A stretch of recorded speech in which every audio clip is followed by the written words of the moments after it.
Hey, today's episode is brought to you by Audible. You can get a free audiobook download and a 30-day free trial at audibletrial.com/designrecharge. There's over 180,000 titles to choose from for your iPhone, Android, Kindle, or MP3 player. Now let's get on with the show. Hey everybody, welcome to another episode of Design Recharge. I'm your host, Diane Gibbs, and this week we have one of our own. Taylor Ackerman is here. Straight from Illinois. I always want to say she's from Indiana. Yesterday was Bob's birthday, so Bob Ewing's birthday, and so I guess I just have Indiana on my brain. But she wasn't in Illinois this weekend. She was in Nashville, Tennessee, where Bear Edwards is. But just wanted a little shout out to Mark Bowden, who's in Bermuda. I just did a FaceTime with him just a second ago.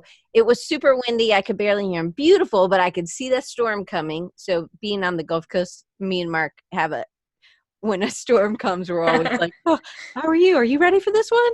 So this is one you could totally see it coming. It's like supposed to be a 2 or a 3 going in, but he was on the beach, like with his daughter. The waves looked beautiful. I mean, it's beautiful where Mark lives for sure. But I was like, he's like, it'll be here in 2 or 3 hours. So I'm like, but they have like concrete, like their house is made of concrete blocks. So I think they'll be okay. But we'll just say a prayer for Mark and his family for sure. Well, everybody else in Bermuda too, but especially Mark, because he's one of our own. All right. So we're going to dive in. I can't wait. If you are a so Taylor has a real job like Patricia. Patricia also works. I was telling her about you and anyway, I told Patricia about Taylor, and then I was telling Taylor about UCDA. And so UCDA is University College Design Association. And so Taylor works at a university. Well, so does Patricia. So see, you both are designers at universities, and it's a whole bunch of, different kinds of, it's like people who are all your people, and it's really cool. So you should check it out. It's in the end of September, October. It's in Portland this year. Yeah, I've told my boss about it. Oh, good. Well, good. See, Scott said he used to work at a university. You just want to feel like one of the crowd. Buddy, you're you're one of the crowd for sure. Okay. All right. So, and she's have your boss send you. Maybe I'll connect you two so you guys can talk about it. You can encourage her to go. But that is not where Taylor's passion is. Don't tell the University of Illinois at Champaign-Urbana. No. Yeah, Champaign-Urbana or Urbana-Champaign, either one. I think I got it off the website where I said Urbana. Anyway, I did not spell champagne right the first time. Did you spell it like the drink? I don't know what I was like. I don't think it's like the drink, but then it wasn't. It was like campaign, but right? Paign. Yeah. Yeah, a little weird. So. Hey, I'd have to write it out. So my mom's on here twice. I can see. So one's my me mama. You guys say hey to my me mama. Or just Taylor could say, hey. All right. Well, so we're going to jump in. Taylor, I saw her sketchbook. So she was one of my volunteers. I obviously know her from Design Recharge, but she was one of my volunteers at Creative South. And then somebody, I don't know who it was. I don't even know who saw your sketchbook. They were like, oh my gosh, Diane, you got to see this. You got to see her. It was like Damien and Dustin. Oh, they tag teamed you to make sure. And then for a while, my sketchbook disappeared and I didn't know who had it. They were just showing it around. Yes, and it was so good. And then I looked at it and I was like, oh my goodness, blown away. And so Scott says, and she already told me, I was like, oh, did you? Because I knew that you guys usually go to the Nashville SCBWI. And SCBWI, just so you guys know, is Society of Children's Book Writers and Illustrators. Yes. Illustrators always at the end there. Anyway, Scott Soder, who I've interviewed him a couple times, and then Rob McClurkin, who will be getting interviewed soon. But Taylor wrapped it up. She got an honorable mention. I know she wouldn't tell y'all this, so that's what her intro. She got an honorable mention for her portfolio, and with SVS Learn. What's SVS stand for? The Society of Visual Storytelling. Society of Visual Storytelling made her September's Artist of the Month, right? Yeah, Student like student artist of the month, but yeah. Let's just say artist of the month. Let's not say student artist. Anyway, I can't wait. So she has a whole sketchbook uploaded. We're going to look through it, and then hopefully we'll dig in and to some of these questions. She works a 9-to-5 design job at a university, so it may not be as much fun as doing children's books. But so then she uses this, and this is one of the things that we talked about before, is that she uses her sketchbook as a way to release. So we're going to dig in. So Taylor, give us a little bit. I mean, super incredible illustrator. It sort of pains me that you don't get to do that full time all the time, but I get it. And how long have you been working there at the university, or how long have you been working as a designer and then doing the side thing as an illustrator? I graduated from college in 2015 and went straight into an agency job as a graphic designer. That was what my degree was in.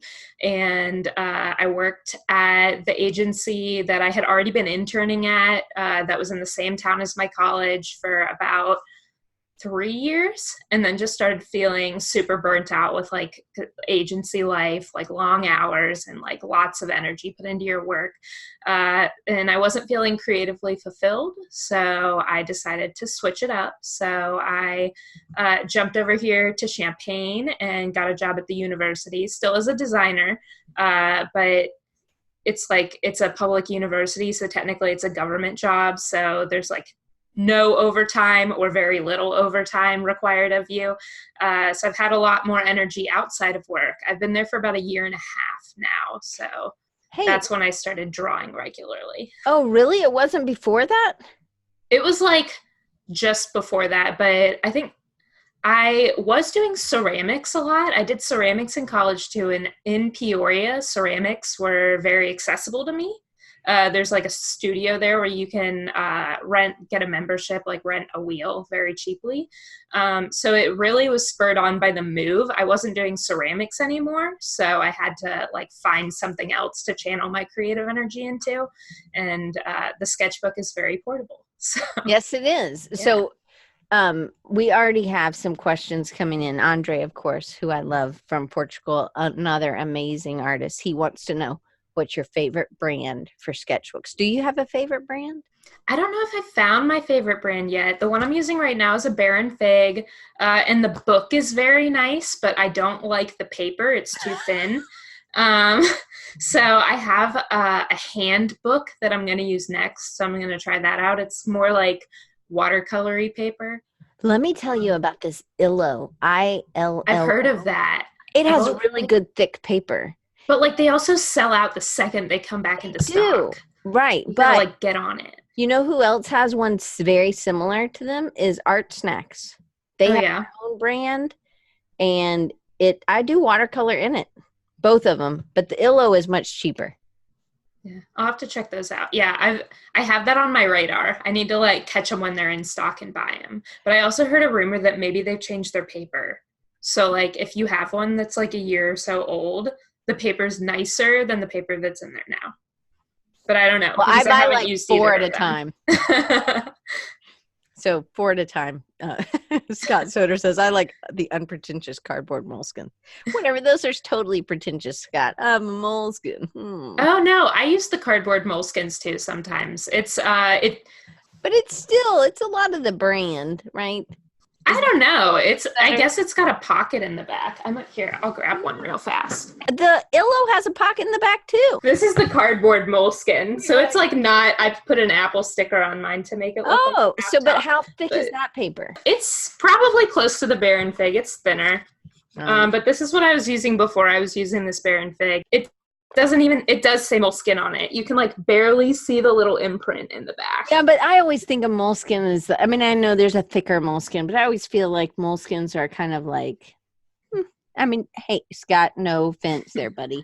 But like they're a little hoity-toity because they're kind of thin paper, some of them, and they're really expensive. They are. These cardboard ones aren't though. I think it was like a 3-pack for like $9 or something. Look at the big pocket in my back. Yeah, man, I need to try one of those. This is 10 by 10, and I put Post-its in the back.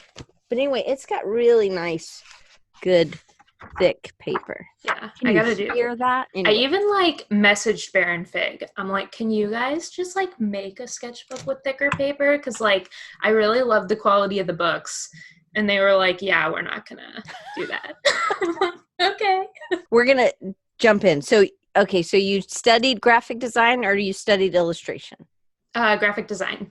Yeah. And then did you illustrate even in college? We did a little bit, like as much as a graphic design program like lets you illustrate. Not a ton. There wasn't anything focused on illustrating. I did take some drawing classes.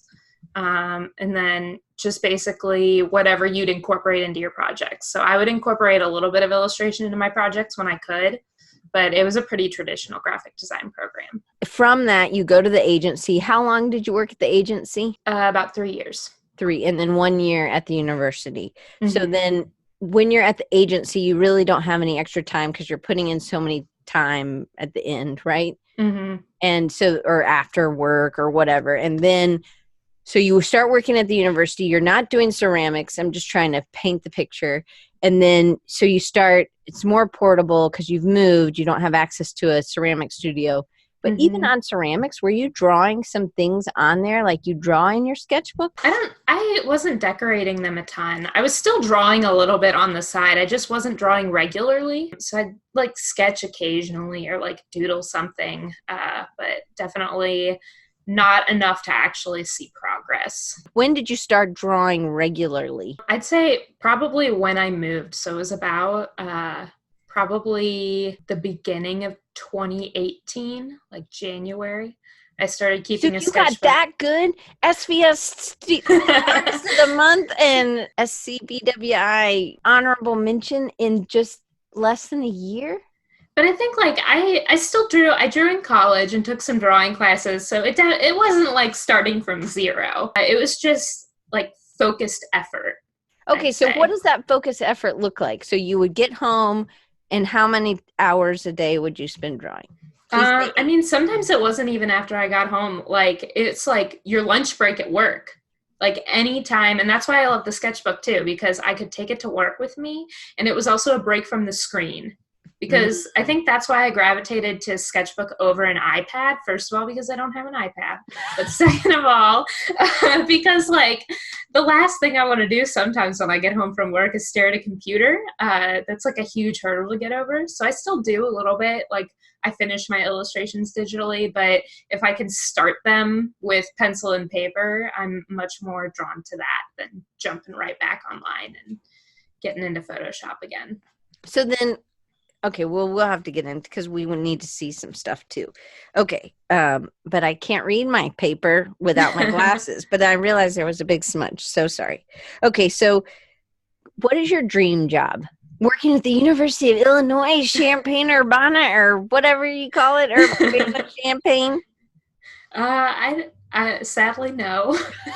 They're great. I love working for them. Absolutely, but it's maybe not the dream job. So Josh Ash also works at a university. So we got some university people here today. Yeah, okay. They're great places to work. They are. You get lots of days off, right? Extra days that normal people don't get off. You get like 2 weeks at Christmas, right? Mm-hmm. And just like tons of vacation otherwise. Okay, so but it's perfect for when you have this really intense side project. Mm-hmm. Yeah. So when did the side project start becoming more than just sketching in a sketchbook? So like beginning of 2018, I decided I wanted to start drawing more often. And I also decided to like keep a sketchbook because the one thing about me, and I'll show you a little bit of the sketchbook, like I draw on small scraps of paper like all the time. So yeah, now they're falling out. Like these are just like taped into my sketchbook and they're all over and like they fall out everywhere. But I'm like, if I draw on a sheet of paper, I'm going to cut it off of the sheet of paper and I'm going to tape it into my sketchbook and I'm going to like, this is where I'm going to keep my drawings. So I started doing that. I started participating in like Instagram, like monthly prompt lists, stuff like Inktober. And I started a 100 days project and then I didn't finish the 100 days project. But it was still. Was your 100-day project a specific thing, or was it just something you made up yourself? It was just something I made up. So I started going through like a tarot card deck and drawing them with like little dogs instead of like the actual art. So I was going through those, and I think I made it halfway through the deck. And then that's when I started applying for jobs. So it just kind of unraveled from there. But I did do the 30-day character quest by Hayden Obey. He's been to Creative South as well. Oh, cool. But I went through his original character quest prompt list. And that's where all those fun characters I sent you were from. Were you always drawn to characters? Did you know, or did they sort of scare me to draw people? I think cartoony characters, yes. Realistic people, not so much. But I think if they're like a little bit odd or weird looking, like I like drawing old people because you can like draw the wrinkles and like kind of make them like weird shapes, and making like cartoony people or animals where people aren't as judgmental of like correct anatomy. And I think that's where like children's art, you can definitely work the proportions a little bit and make them more fun. Absolutely. Okay, so dream job. I think probably full-time illustrator, or at least part-time illustrator, and then just some other part-time job that helps pay the bills but like has nothing to do with a computer screen. Like what? I don't really know. Something like work at a botanical garden, or like something. Nice. Oh, something totally outside. Yeah. But like definitely illustration. I want to be paying my bills with illustration.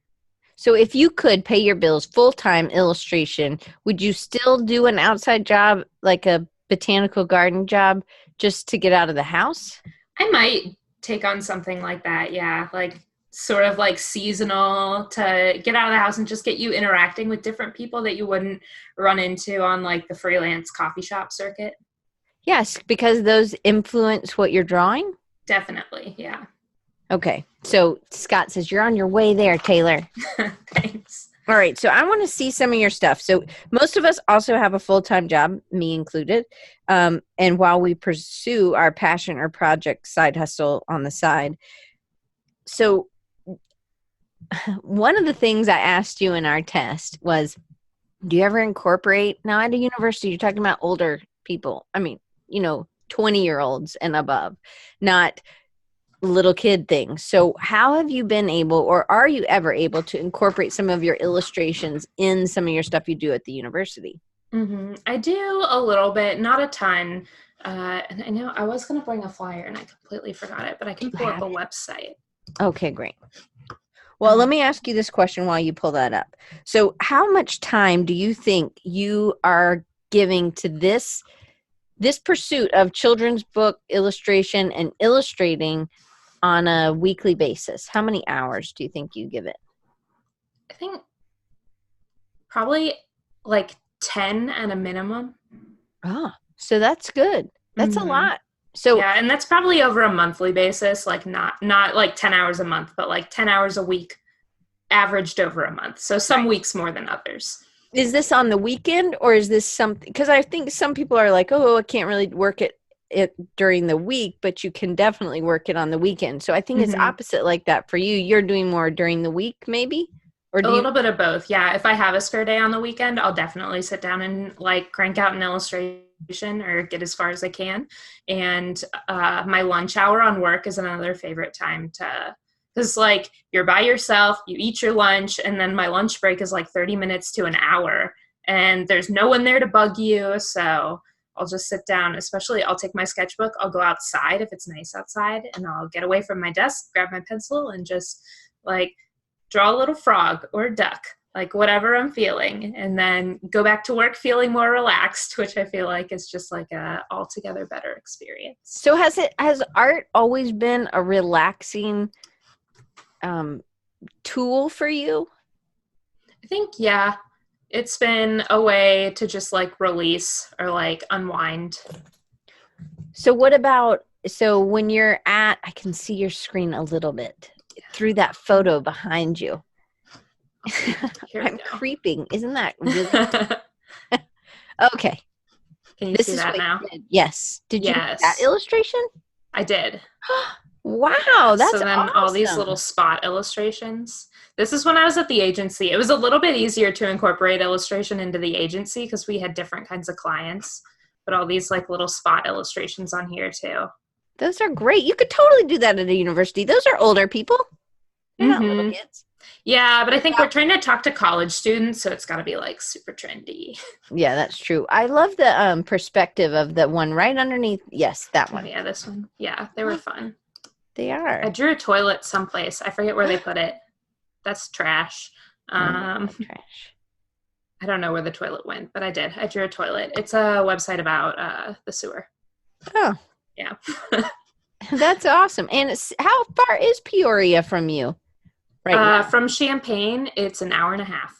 So Dee Ingalls, she lives in Peoria. Yeah, we used to be neighbors. Oh. Well, not like actual neighbors, but I used to live in Peoria. I just wanted to tell you a little bit about Recharging You and Design Recharge. Recharging You helps creative entrepreneurs uncover and utilize their strengths, educating them in reaching their business and creative goals through training, coaching, and sharing stories of hope.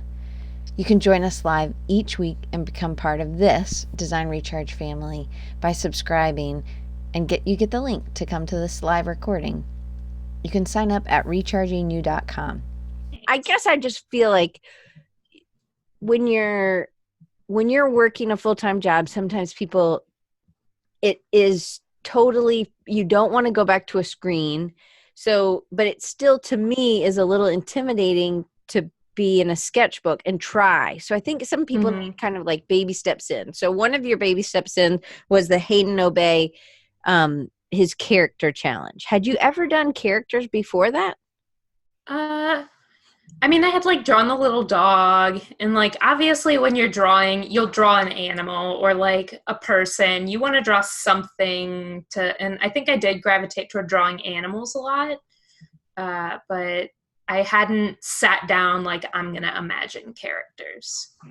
So can you pull that up, because that's in the sketchbook, and then that way you can kind of talk us through. So that was a 30-day challenge. You would recommend maybe a 30-day challenge over something by Demi, maybe rather than like the 100-day challenge.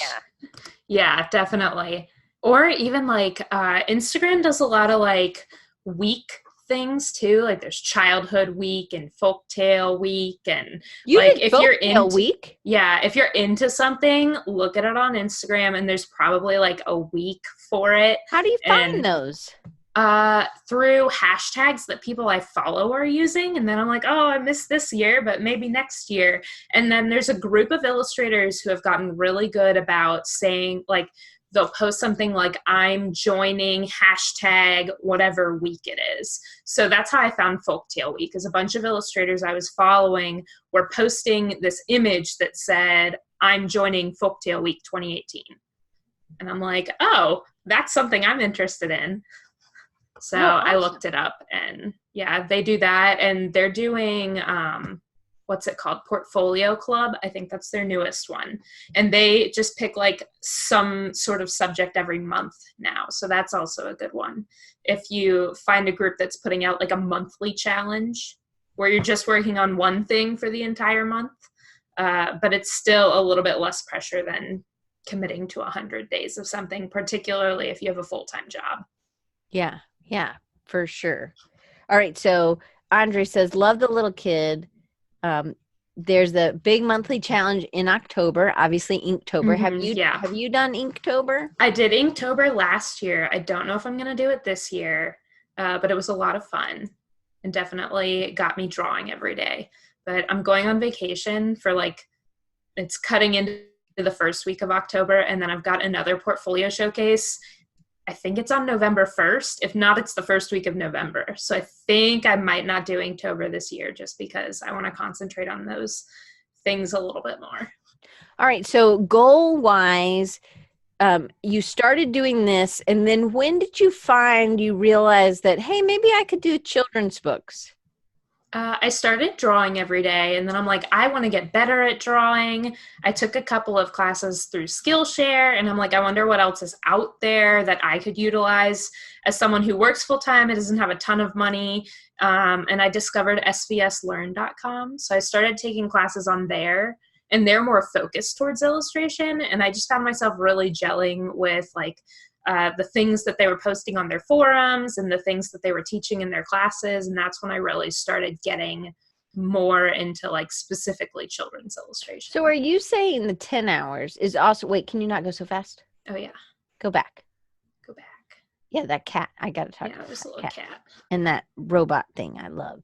So you're saying 10 hours actually sketching or 10 hours all of it, like doing the courses, things like that? Because I'm trying to like baby step people in or myself in and see, could I actually do this? I'd say probably depending on the week. If I'm taking a course, it's probably a little bit more, particularly like they do live courses and those require a little bit more time and effort. But yeah, I'd say like 10 hours a week total. So that's your 10 hours a week is your drawing plus your learning.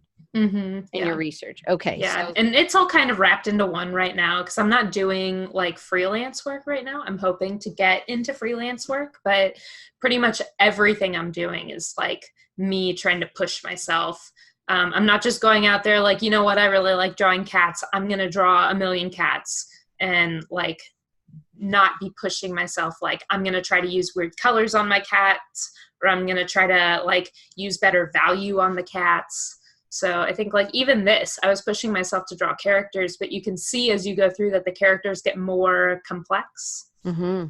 So this is like a pre, and then the next one you put a piece of trace over and you and pen, right? So I scanned this and you can see the paper and the tape a little bit, but like what I do on my sketchbook is like if you peel all the paper and the tape off, the pencil drawings are actually underneath.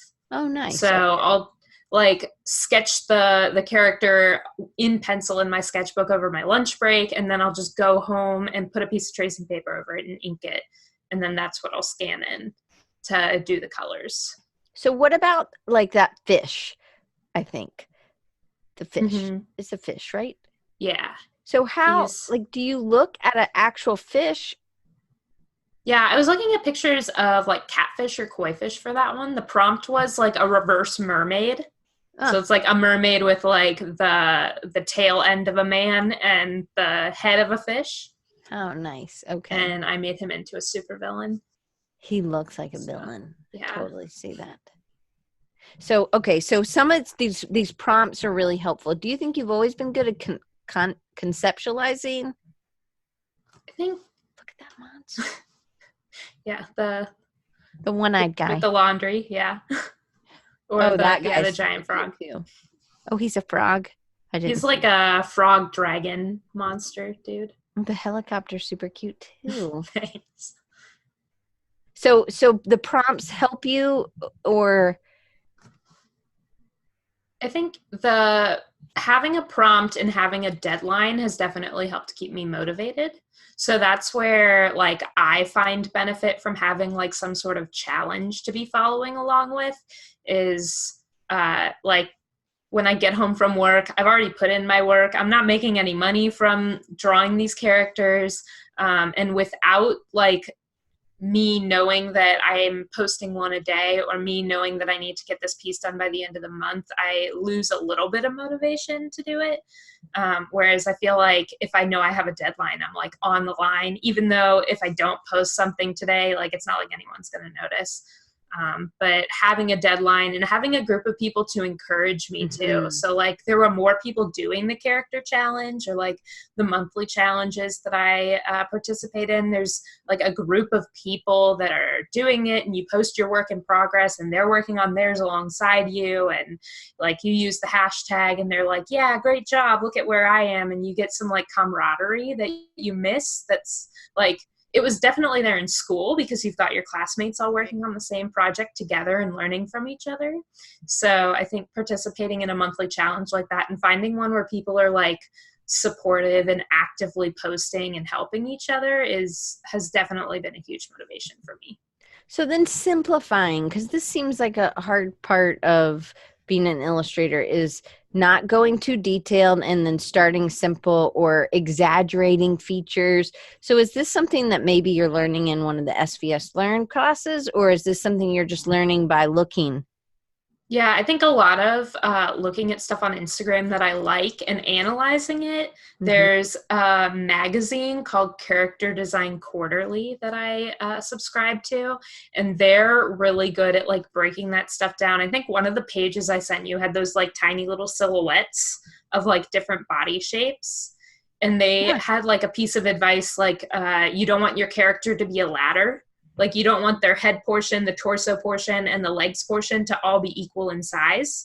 So if you draw 2 horizontal lines down the side of your character and then draw a line through the head and draw a line through the waist, you want like something, I can pull up the page, that might be easier too. You don't want it to be even. So you can see like the little check and the X. You don't want like the head, the body, and the legs to all be the same size vertically. You want to push it and pull it a little bit. Oh, nice. That's super helpful. And then so there's that, the exaggerated. Do you prefer the exaggerated over the proportional? Yeah, maybe it's just because like, I like doing things that are a little bit more fun and humorous and like wacky. So cartoon lets me do that a little bit more, or just like unrealistic helps me do that a little bit more than the realistic form. And I still like draw the realistic form. Like there, I was studying the realistic form, but then pushing it to give them a little bit more personality. So these may be like you taking notes or you analyzing something, right? All right. So I got to get to number 4. So how has your full-time job, so working at a university or even at the agency, prepared you for working with a writer? Or is it similar at all? Because are you wanting to work with a writer, or are you wanting to write your own children's book? Both eventually, but currently I'm focusing on just illustrations. So working with a writer to illustrate a book, or working with a publisher or art director to illustrate a book. So I think working at an agency has definitely like prepared me to be less precious about my work and to be more open to like changes and feedback, because I still look at illustration like I do design, whereas like I'm making something, but it's not for me. It's for my client to communicate with their audience. So if you look at illustration and you incorporate a little bit of stuff like that too, like the illustration isn't for me to make myself happy as an artist. I definitely want to be happy with what I make, but in the end, like the drawing isn't just for me. It's for me to communicate some sort of message, in this case, the author's message to the audience, which is probably like a 5 or 6-year-old. So doing something with that in mind. And then like, if someone comes back and says like, you know what, I think that's a little too scary, or I really think we should be using like more blue for this page, like that's them coming from a place of like knowing more than I do how to communicate with the audience I'm trying to reach, and they think that in order to convey the message, like this change would help that. So I think being open to changes and hitting deadlines as well is a big thing. So like with the children's book, and if you're like if or a character prompt, I mean the Hayden thing was like a 30-day challenge, but like if you're with SVS Learn, so there's the community aspect is really important to do a challenge with other people, so at least you don't feel alone. But what with SVS Learn, did you prefer the classes that were recorded, or do you prefer to do the live ones? When I can, the live ones. Definitely gives you the live critique aspect. The teacher's actually interacting with you every week, which is super helpful, finding places where you can get critiques, like actual people to look at your work and give you feedback. But most of the classes that you do on there are like recorded, and those are still extremely helpful. Then like how long do you have to set your own deadline then? Yeah. Like how long does a class take you? Is it a week, 2 weeks, a month? It depends. Some of their classes are very short and then others are longer. So it varies in length, but I'll normally set aside like 2 weeks to like go through the course, just watch the videos, go through the course again and take notes, which like that's what one of these pages was up here, is like going through their painting, color, and light classes and taking notes. And then I'll normally try to find either a piece that I'm already working on or a piece that I think of to try to like apply those concepts to my art. So it drags out a little bit longer. So I don't want you to move the page right now. Okay. Because this one specifically. So when you're thinking about a story or telling a story, so obviously with SVS Learn, it is storytelling and it's teaching you how to convey concepts, or you're taking concepts into multi-panels, I guess, right? So Andre does this all the time. And I think this is actually harder. So to me, this is like, I've got to ask Taylor these questions. So it's really inspiring that this has really just been like a 1.5-year project that you've been like really digging down, investigating. It gives a lot of hope to me, to be honest, so you know. But like when you get a prompt doesn't necessarily solve something. So the reverse mermaid, so you take it and then you put your spin on it. Or even like when you're talking about this story and it's about a dog and it looks like a ham and he's going to eat the ham and he's so cute, this dog. It's like you're working out angles, you're working out things that might make it more interesting for the reader. Right? So, I guess, so one, I want to know why you're using blue. It's a color race pencil. So I didn't go over it here, but on a lot of my drawings, I don't know, I probably didn't do it on the next page. On some of them, maybe I can show that other PDF. Is that because you want to be able to erase it? Or yeah, you can erase it and then you can draw over it in like a normal pencil and then you can scan it in and like knock out the blue. So it'll fade back a lot faster than an actual pencil line. So it lets me refine my sketches. It's kind of like adding a layer in Photoshop, but like just with pencil lines. All right. So take this. So this, you decided there were 4 options, right? For this one panel. Yeah. It's a single illustration and I had done a couple of thumbnails and those were the 4 that I was happiest with. And I'm like, I don't know which one to do. So I got some feedback from some people and decided to go with the one on the top. So then I did a value study to make sure that, like, first of all, it didn't get too dark because it's a nighttime scene. And also to make sure that the focus was in the right places, that I was drawing emphasis to the girls' faces because I really wanted you to like get sucked in by like their different personalities and their different facial expressions and reactions to like supposedly a shooting star going across the sky. So I did the value study and then moved in to like a more detailed sketch. So that's the bigger drawing underneath. So then so you did that little value study first before you did the bigger drawing? I mean, the top thing. Yeah. Well, this one might be over the more detailed drawing because it looks like there's blue pencil in there, but oftentimes I just do them over the thumbnail drawing. Okay. So in Photoshop? Yeah. I'll scan them in and just do it over top of the thumbnail with like the default airbrush because it doesn't need to be super detailed at that point. You're just wanting to make sure that the composition that you've done like works for what you're trying to do and that you haven't drawn a sketch that's unsolvable when it comes to like emphasizing the right things.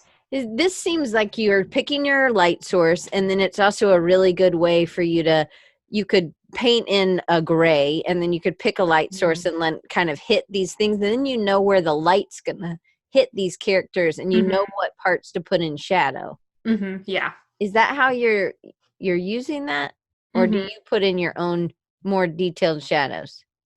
No, that's definitely there. The light source is on the screen. So that was definitely something that I was looking at. And then if the light source isn't as strong or present, a lot of it is also just like coming up with like, I want my character to be darker on a light background so that they pop, or I want my character to be lighter on a dark background. And like, if the light source isn't there, it may not be clear which one like would be correct, but you need to choose one or the other, because if not, you're going to end up with a gray character on a gray background, and then no one's going to be able to, like, it's not going to be emphasized. So even on your Instagram, you'll do some process videos, and you've added music to some, and some you don't. Do you tend to, like in the circus frog ones? I don't know if you have that. I mean, I have it in your Instagram. I can pull it up, but like, to me, it's like, so how do you keep that Instagram going? Because it seems like you're showing some of the same scenes, but you show process video, you show some on the computer. Like, how do you, I think that's, to me, it's like, oh, I already showed that. So, and it does look different. So maybe this is encouraging me to kind of dig in and see how I could utilize one sketch for multiple, posts. Yeah, I think definitely showing process is a big way to get like 3 or 4 posts out of the same image. And then if I'm posting something that isn't about illustration, I'll do it on my stories, and that actually like counts as a post. So if you like post a cute picture of your dog on your story, Instagram still sees it as you getting on Instagram and interacting. So it'll keep sending people to your feed. But as far as like your main feed and getting more use out of like a single illustration, like cropping in on a small part that's more detailed and like explaining something about the detail of the piece, or even just like sometimes I'll crop in on a small detail that I'm done with and I'm not actually finished with the illustration yet. So I'll keep working on it and then post the illustration when I'm done. All right. So can you stop your screen share? Because I want to share something of yours real quick. All right. So, all right. Here's the thing that I think is really powerful of you. This is definitely a superpower. So this is definitely different than those little girls, This is kind of darker. It's still cartoony, right? I don't know why the guy lost his head, but it's so much more dramatic. But then you have things that are like this, and there's so much pattern in this. So to me, these trees and how you're getting fuzzy. So you're doing all the line drawings in the computer, on paper, and then you're doing all the color, maybe not the shading, maybe some of the shading, but all the color in the computer, right? But these are very different. This is very pattern heavy. It's more flat, but it's so good. Thanks. Yeah, I think this one is actually all digital, but most of the time I'm doing the line work and a little bit of the shading like on a pencil drawing and scanning it in and starting from there. So do you enjoy the patterning? I think so. Yeah, adding detail. And I think even in my most recent drawings, not so much pattern, but like just using the pencil and getting the texture of the pencil. I think just adding some sort of interest in that way without like super over rendering things. Because I don't spend a lot of time like actually like rendering like realistic detail, but I still want to add interest in some way.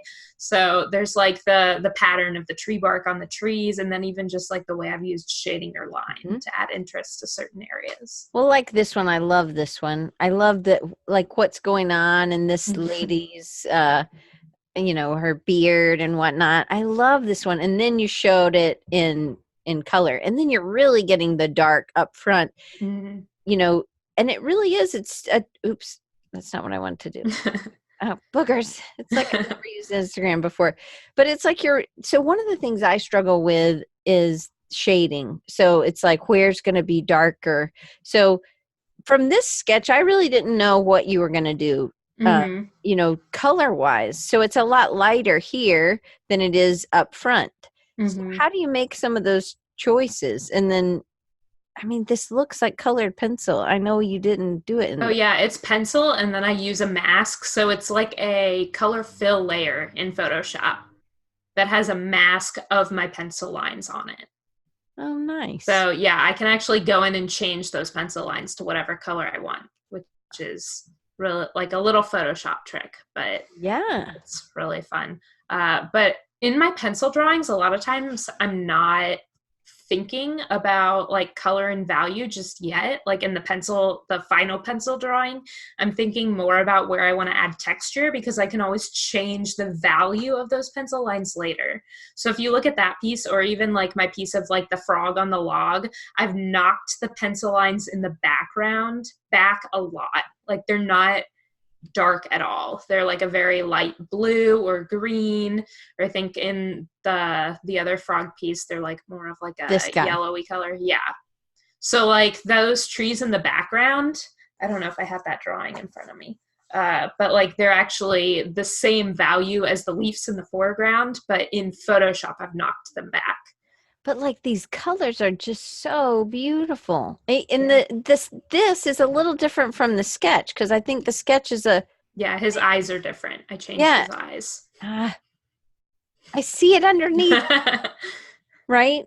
Yeah. So then did you change it in Photoshop, or did you? I did. Okay.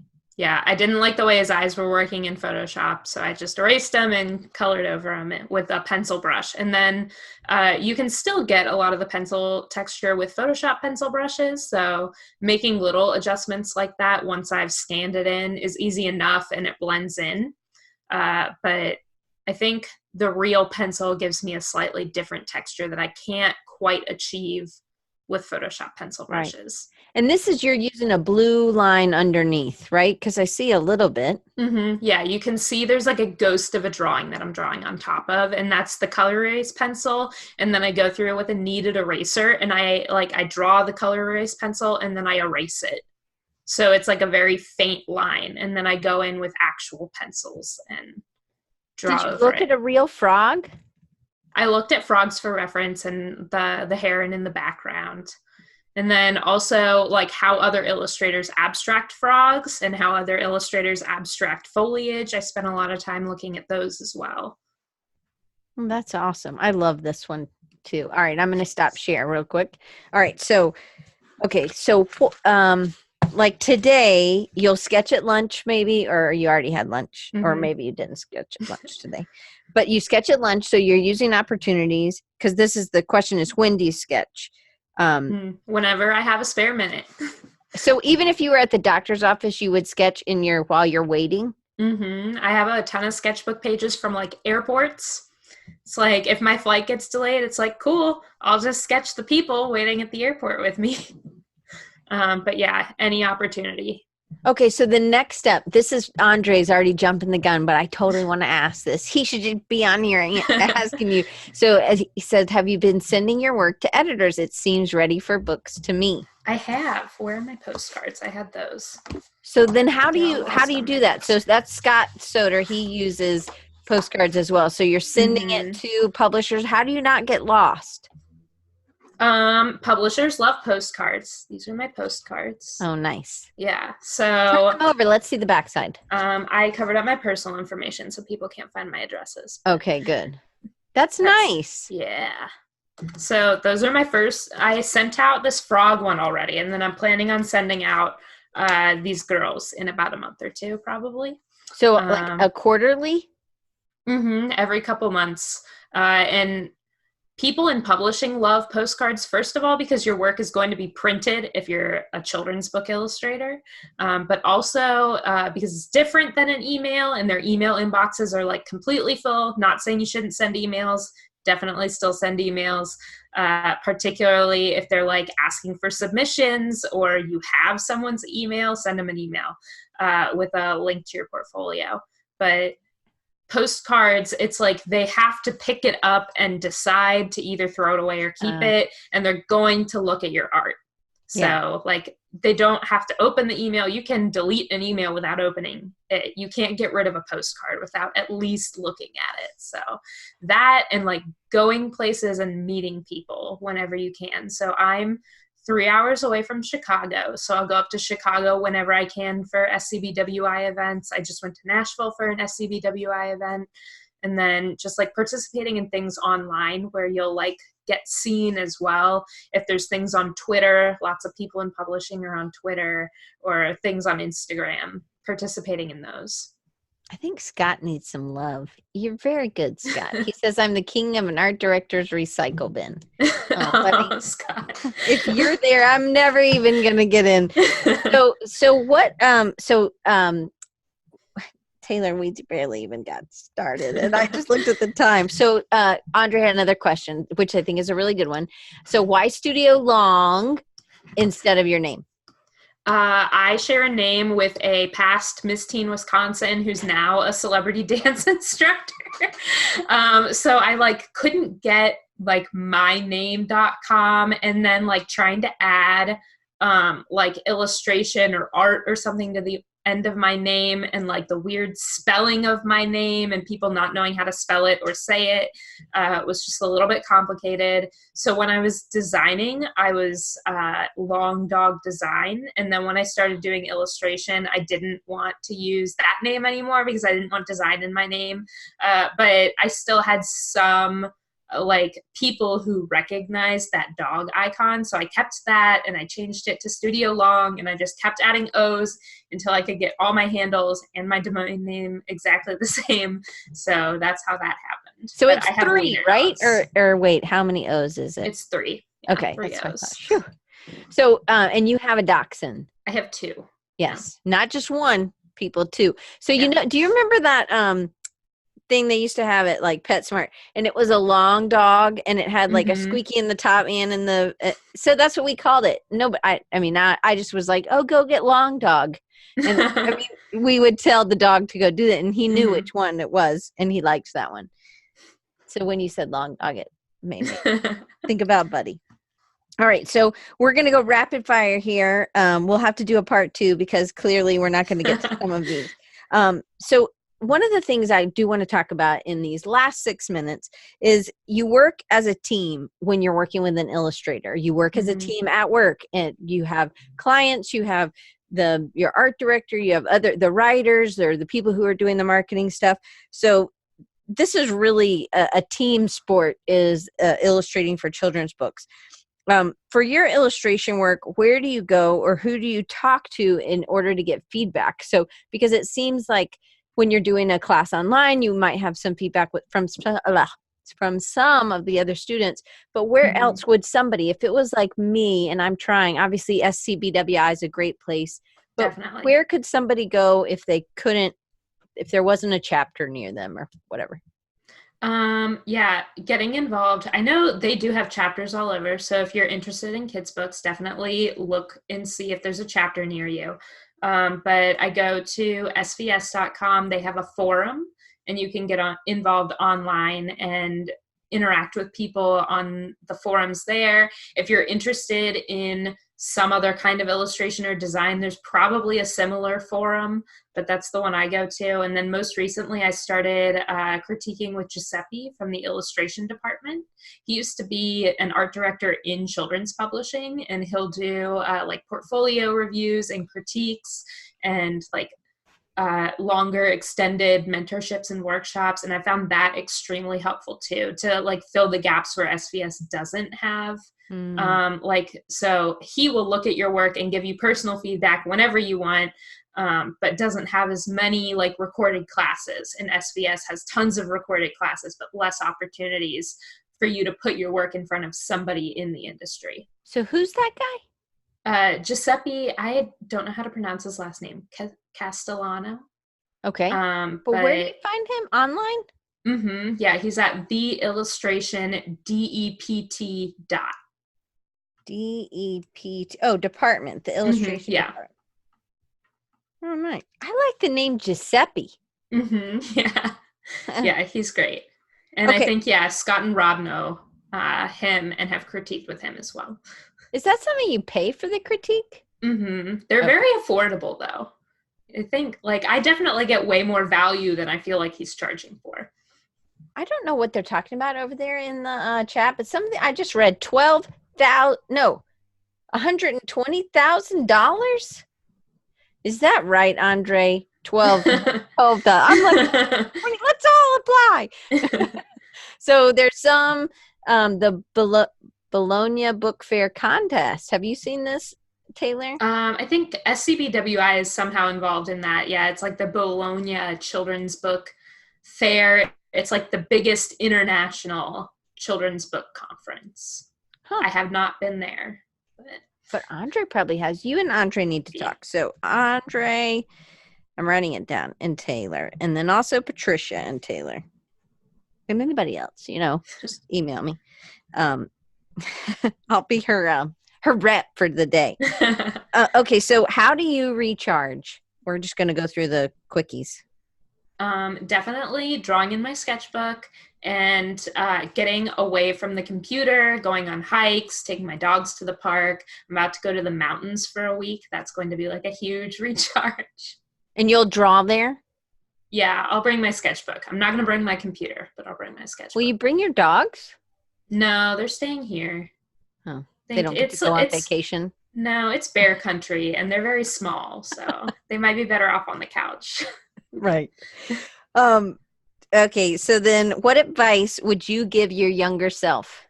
I think have more confidence in yourself. That's still something that I struggle with, but me too. I even, had a lot of trouble referring to myself as an illustrator until probably a few months ago when finally I'm like, I'm changing my name on everything. I'm just going to tell people I'm an illustrator. And like after making the change, no one has objected. No one's asked me for my credentials. So I feel like them. being more confident in like showing my work to people and like marketing myself instead of marketing my clients. Yeah, no, you are absolutely. You're fantastic. Oh, thanks. I'm super excited. So be more confident. And I think you tell yourself that on a daily basis. Mm-hmm. I mean, not cocky confident, but be more confident so that maybe you can get your stuff out there. So you have a lot of different styles. This was not one of my questions, but I'm thinking about like, so is there a time when you're going to hone and have one, or are you going to continue? Do you enjoy working in different styles? I think as far as my personal illustration goes, I'm going to try to develop a recognizable style just because it's a little bit easier to get work that way because art directors want to know what they can expect from you. But that's not to say that it'll never change. I think it'll always be something that I'm like adapting and pushing. If there's something I'm interested in, there's no reason why I can't explore it. So I don't think it'll be a strict thing as far as like my work is always going to look like this. But I definitely want to push myself in a direction that makes me marketable. So then what's next? Sending out more postcards, going to more SCBWI events, and hopefully soon seeing my book or my illustrations like in a published book. So that's the goal. That's the next goal, is to get have a editor or a writer or a publisher connect with you to illustrate a children's book. Yeah. Like a normal sized children's book. Yes. Like a 32 pager, right? 32 pager. Yeah. I think trade is like the industry term. So like something you'd see at Barnes and Noble. Oh, trade means something else to me. I'm like, don't trade your work. No. Trade your work for money. No, definitely trade my work for money. But I think they have different terms for different things. There's like the mass market, and then there's trade books, which is like what you think of when you think of the picture books like in your library or in the bookstore. So then like a book with words only is mass. Scott's saying mass versus trade. Is that a mass book? Like a book? That's too many pictures. But you know what I mean? No, I think a mass book would be like a like Mickey Mouse's First Day of School. Oh. Or like something that you'd see at Target versus something you'd see at Barnes and Noble. Okay. So slightly different, but mass market definitely wants you to emulate an already existing style, and trade values like the independent artistic point of view a little bit more, which I think is where my strong suit would be. Trying to emulate an already existing style. Great job with both of you. You and Scott pulling it together. Commercial places like Target. All right. So I want to make sure you guys know how to find Taylor. You can find her at www.studio, just normal, Long, LOOONG.com. And then on Instagram at Studio Long, Long has 3 O's. Dribble has 3 B's, people. She can have 3 O's. And then Twitter at Studio Long, again, 3 O's. And then on LinkedIn, it's TEACKERMAN. Does your middle name start with the E? It does. What is it? Do you want to tell it? Elise. My mom's name's Elaine. So I was thinking very close. I don't go by my first name either. I don't know why they named me that. I'm C. Diane Gibbs. I think I've said what it was. Yeah, I didn't know that though. I thought your first name was Diane. Well, let's keep it that way. No, I'm just kidding. I won't ask. Oh, it's Constance, but let's not tell anybody, okay? I'll call you Diane. Yes, I heard it. Connie. It was anyway. Nobody ever called me that ever, never. All right, so you guys can follow her. So do you post much on LinkedIn? I've been trying to post more on LinkedIn, like trying to build connections, because it's also a very good way to find publishers' information. And LinkedIn won't show you people who like you're not connected with in some degree. So the more people you connect with on there, the more people it shows you. And trying to find email addresses of publishers to send your stuff to, LinkedIn's very useful. So I've been trying to get on there and be a little bit more active. That's great. What a great last tip there for you. So we've got at least three more questions to go, but we can do it in a part 2. But I just wanted to thank you so much, Taylor. And thank you for being just such a great supporter of the show and being here and always asking good questions and just having such an incredible sketchbook. Oh, thanks. Yeah. What you do is so great. And the community here is so great. So I love showing up for the live shows and glad I got pulled out of chat for a week to be on the big screen. That's right. I am too. You really are incredible. And it does give me, do you think you always drew like that though? Like shading and stuff and the awesome shapes? I mean, like, I think you could just like scroll back on my Instagram far enough and see some like not so good stuff. You can like see the progression. That's what I'm going to do. I'm going to scroll back. I did go back and delete like the random photos, like food photos, but like I kept some of like the older art because I think it is important for like somebody who's like, I'll never be that good to scroll back like a couple years on Instagram and be like, wow, she couldn't draw a circle. So... But I think it is, it really does give you hope. It gives me hope that you have gone so far so quickly, to be honest. And it wasn't like that was what you were doing in school and you were really an illustrator. I think you were probably more of a traditional designer in school. You would just illustrate when you had to or when you could or something. But, some people solved everything with illustration. Like I can only imagine Rob McClurkin. I don't know why I can't say your last name, Rob. I know how to say it. I'm just going to say Rob. Rob trying to solve everything with illustration. That's what I imagine. Although he is a designer too and he designs stuff. But I think that, it's like my Scott McWorkin. That's right. That's what I should call him. But I think that you've given us a lot of tips today of things just to get us started. We can all take the challenge for Inktober. You can do the svslearn.com for 30 days for free right now. And the forums are always free. So even if you don't do the 30-day trial, definitely. But if you don't do the 30-day trial or don't want to pay, get on the forums. There's so many helpful people on there. I'm on there. You can say hi to me. So I'll look at your work. One more question about SVS Learn. So so Alan does tons of patterns. He loves patterns and doing pattern design. So does Naomi, but she had a kid, so I don't know if she's in here. I don't think she's here today. But if they're wanting to do that kind, it's still illustration. It's illustration focused. They don't have that because it's more story? They have a few classes on like taking your work and getting it put on like products, and I don't know if they have a pattern class or not, but I think they are much more specific to people who want to tell stories with their art. Okay. So children's publishing or comics. And Rob McWorkin says, SVS Learn is very good. It is. The classes are very high caliber. Yeah. Well, I just wondered, and Alan was like, yeah. So and it's like $16 a month. Mm-hmm. I think, or that's what Taylor said. And she's the student of the month. So I am really. So naturally, I know everything. You're their representative this month, which I think is really cool. It's really, really neat that you get all this stuff. It seems sort of like a wave probably, but you just got to keep riding it, and you just got to keep swimming out to get the next wave.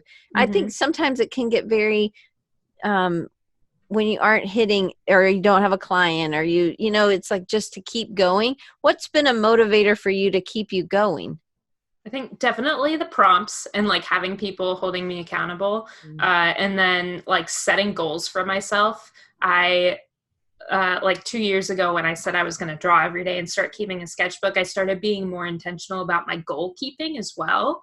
And I haven't even hit most of them, but it does definitely help you make progress. So like one of my goals for this year is I wanted to do like an art fair or like an art booth of some kind. And I'm definitely not going to do that. Like people are already booking events for November and December, and it was on my goals list, but like just having like things in mind that you want to do definitely helps you keep moving in a direction that helps you get towards your like bigger goals of like, for me, being an illustrator. So maybe I didn't get the booth, but I've also gone to a bunch of conferences and like sending out a postcard. My first postcard was on my list, so I hit that one.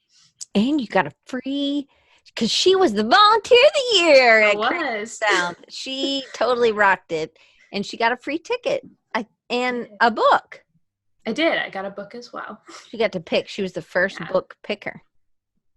It was great. Yeah. I'm so happy. And I'll be back next year, and it'll be amazing. And you're going to help me volunteer. Definitely. I might not have the sketchy van this year, but I'll help you volunteer. Very good. Can't get my volunteer of the year not coming back. So Taylor, thank you so much. This is episode 314. You can catch any of these show notes. So we're going to get all the show notes in, and it'll be rechargingyou.com/314. I'll see you guys next week. Next week is Kyle Courtwright, and he's been on before, and we started talking about we were really talking about logos and stuff, and then we got off on SEO. So really the next 2 weeks, we're going to dive into, we're going to talk to him a little bit about some designer tricks for SEO. And then the next week, I am revealing, my friend Brian Harper did an audit. He is an SEO guy. I don't know what else you call those people. And I asked him, he's like, we just call SEO consultant. And I was like, okay. So he did an audit of my site, my Little Bird site. And so I have to fix that Little Bird site in a week, or really 2 weeks. I have 2 weekends. Whew, maybe I can get it done. Anyway, I am revealing that. So you guys get ready to watch, because I think, I've messed up a lot. And so maybe you can learn from some of my mistakes. That's how we're family, I think, And so these little bitty tweaks that hopefully will help us all to get maybe more, I mean, do you use on your site, are you using all the alt tags in the descriptions, Taylor? I use Webflow, and some of that stuff is built in, so I take advantage of as much as I can. But I'll definitely be listening in to pick some stuff up. Anyway, it's going to be good. So next week's going to be Kyle. We're going to talk a little bit about his side project, Logo Wave, and then how he juggles that with a full-time, just like we've done kind of with Taylor. And then and we'll talk a little bit about SEO. And he really focuses on mom and pop shops and doing branding for them. I don't know why I keep stemming away from the mic. I don't know.